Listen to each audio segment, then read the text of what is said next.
Hola, ¿qué tal? Muy buenos días tengan todos ustedes el día de hoy. Me presento, mi nombre es Carlos Villegas Jr. y les voy a hablar sobre un tema que de verdad es de mis favoritos: las aplicaciones de las integrales y la importancia del estudio. Comenzamos.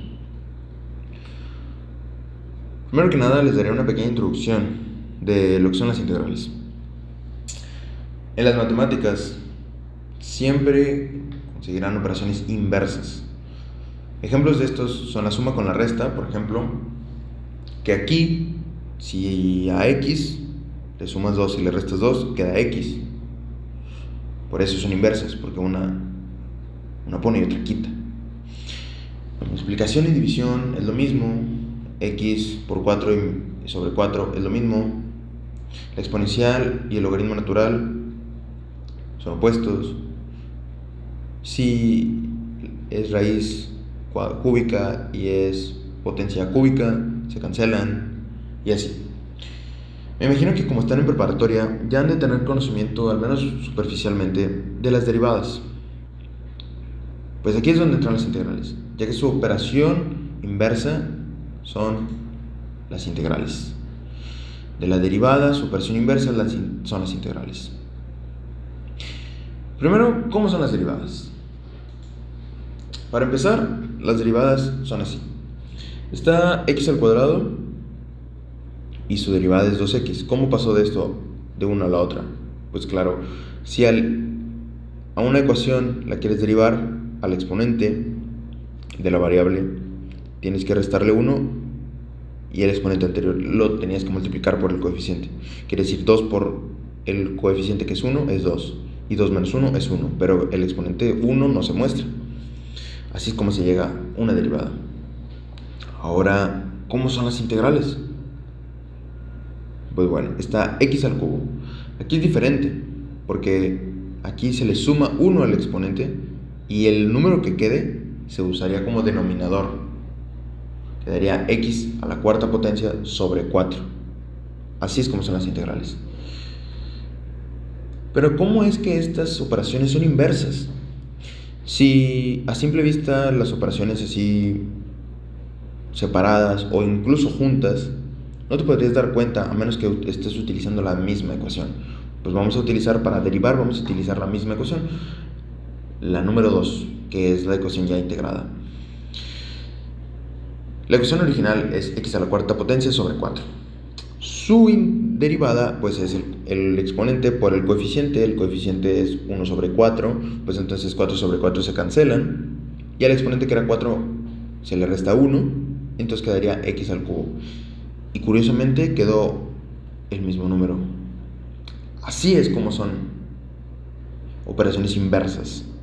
Si tú integras y luego derivas la ecuación, quedaría la misma. Ahora, ¿qué es la integral?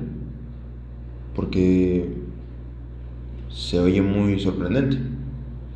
Pues la definición de la integral, así, lo que cualquier persona que le sepa las integrales, cualquier profesor que dé el tema, cualquier estudiante de ingeniería te va a decir lo mismo: el área bajo la curva. Así de simple, es todo lo que te dice, el área bajo la curva. Claro que para esto se necesita algo más complicado como la integral definida o la suma de Riemann, pero esas son cosas ya más avanzadas. Pero generalmente la definición de la integral es eso: el área bajo la curva. Ahora que sé esto, ahora que sé que las integrales son la operación inversa de las derivadas, ahora que sé cómo integrar generalmente, ¿de qué me servirá esto? Tú te podrás estar preguntando esto, ya que yo mismo me hice esta pregunta cuando lo empecé a ver. Yo te entiendo perfectamente, ya que no es como que vaya a una entrevista de trabajo y me pidan que integre una ecuación para que me contraten. Eso es totalmente ilógico. Pero bueno, vamos a ver algunas aplicaciones que tienen las integrales en la vida cotidiana. Imaginamos que tenemos una alberca en nuestra casa. Y es así. Es de profundidad uniforme. Y es un rectángulo perfecto. ¿Cómo saca su volumen? Pues es obvio. Va a ser por longitud, por profundidad. Y ya, eso es todo su volumen. Así es como yo podría saber cuántos litros de agua necesito. Pero, ¿y si quiero sacar su área de superficie? Porque necesito taparla para que no le caigan insectos o hojas, lo que sea. Pues nada más, base por longitud. Así de simple. Ahora, ¿cómo le harías para sacar el área de superficie o el volumen de una alberca que es así? Aquí ya está muy difícil la cosa, porque la profundidad no es uniforme, tiene escalones, tiene curvas, y en los bordes tiene curvas. ¿Cómo podría yo saber el área de superficie o el volumen de esta? Pues aquí es donde entran las integrales. ¿Qué dije anteriormente? Que las integrales es el área bajo la curva. Con curvas podemos darnos cuenta de que aquí se necesitan integrales. Ahora pasando a otros ejemplos algo más complicados que una simple alberca, ¿verdad? Es por ejemplo en la construcción. En la construcción se necesitan las integrales para saber el área de superficies irregulares. Si tiene poros o si está curveada o si lo que sea, se necesitan las integrales para las superficies irregulares. Ahora en la administración o contabilidad, pues se necesitan las integrales para trabajar con los costos de una empresa.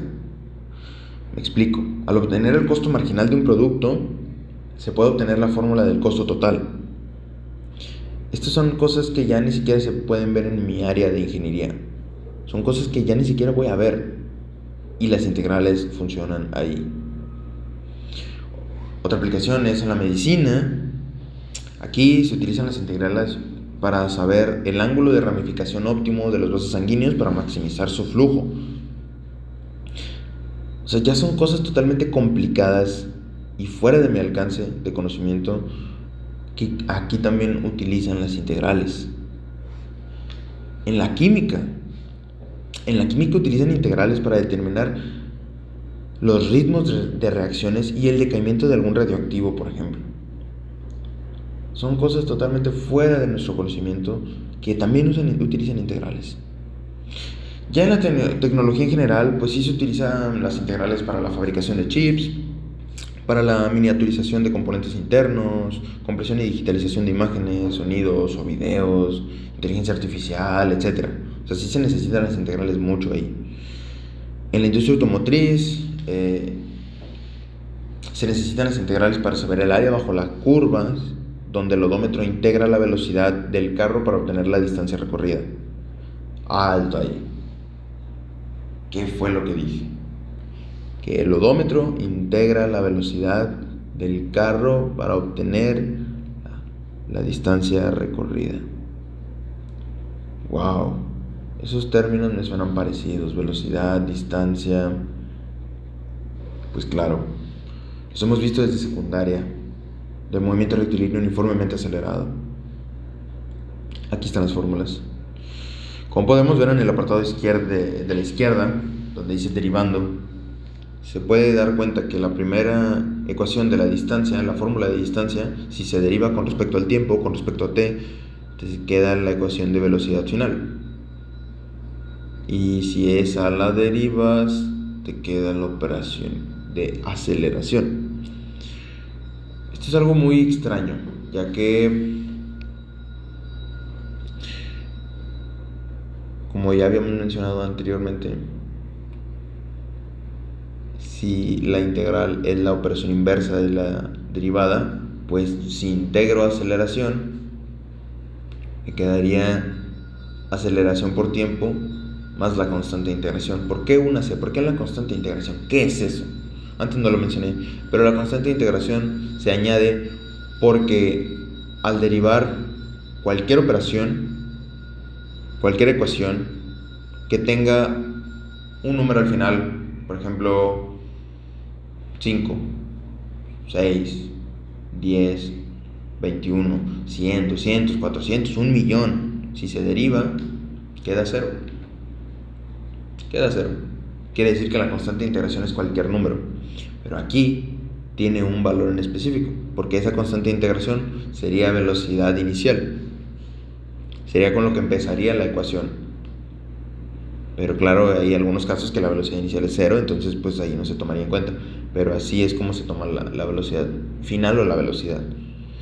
Ahora, esa ecuación, si la integramos con respecto al tiempo, quedaría velocidad inicial por t más aceleración por tiempo al cuadrado sobre 2 más la constante de integración. Y la constante de integración ahí sería x inicial, distancia inicial. Entonces ahí es lo mismo que x. Aquí, o sea, esto es demasiado impactante, ya que las integrales han estado con nosotros desde secundaria, y nunca nos habíamos dado cuenta. Absolutamente nunca, hasta que conocimos las integrales. Y sorprendentemente este no es el único campo donde las integrales intervinieron. Me imagino que como están en prepa ya deben de conocer el área de trabajo en física. Pues aquí también se utilizan las integrales.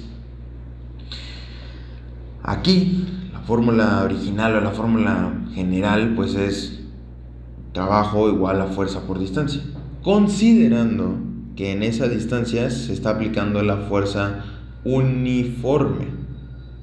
Quiere decir que en el metro 1 yo apliqué 25 newton, en el metro 4 también apliqué 25 newton, en el metro 6 también, en el metro 8 también. Entonces la fuerza fue constante. Pero ¿qué pasa si, como en esta gráfica, la ecuación no podría ser posible, ya que la fuerza está siendo totalmente no uniforme, totalmente variada? Aquí es donde entran las integrales. Aquí quedaría como el trabajo es igual a la integral de fuerza por distancia con respecto a la distancia. Aquí se aplica la suma de Riemann. ¿Qué es la suma de Riemann? Como dije anteriormente, que lo iba a explicar hace unos minutos, la suma de Riemann expresa que para saber el área de aquí hay que dividirlo en pequeñas secciones rectangulares donde nos dé una área muy aproximada, ya que si sacamos el área de estos podemos saber el área aproximada de esto. Y mientras más pequeños sean estos, mientras más delgados sean los rectángulos, el área será más exacta. Claro que nunca se llegará a ser la exacta, ya que siempre quedarán esos pedacitos restando, pero se acerca mucho.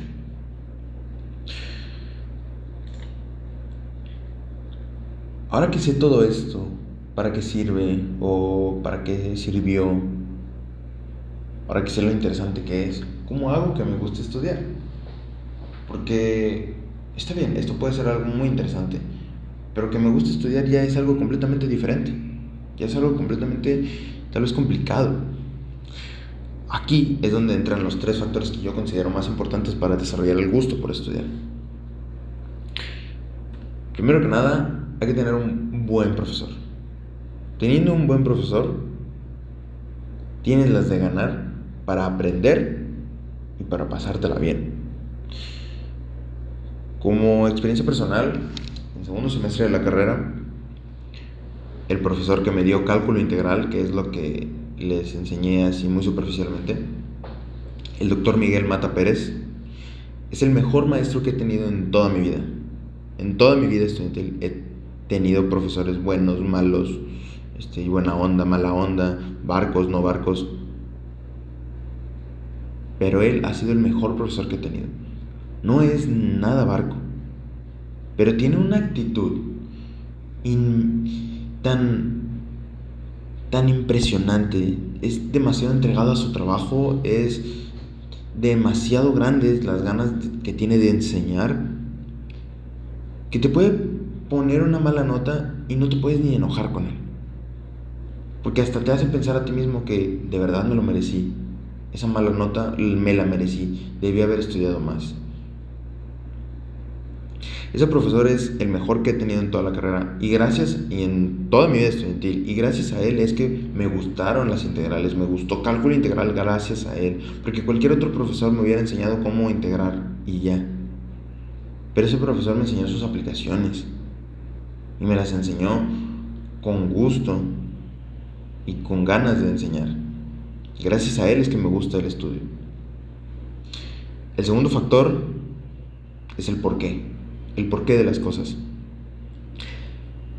En el libro de Ken Bain de lo que hacen los mejores estudiantes de universidad, expresa que para poder aprender las cosas hay que relacionarlas.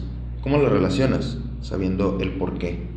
Y si ese por qué ya te lo sabías o lo tenías anteriormente, la cosa que estás aprendiendo nueva la estás relacionando y ya la tienes fuerte, ya no se te va a olvidar porque ya la relacionaste.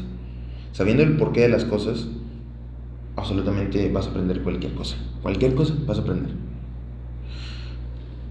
Y el último factor es la superación personal. Yo de corazón pienso que hay personas demasiado orgullosas y demasiado entregadas a lo que hacen, independientemente de si les guste o no.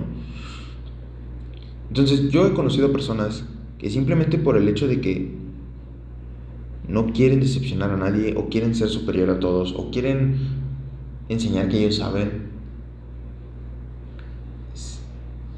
se aseguran de salir bien en las materias, se aseguran de aprender las cosas para poder ponerlas en el examen bien, y se aseguran de que ellos sean los mejores.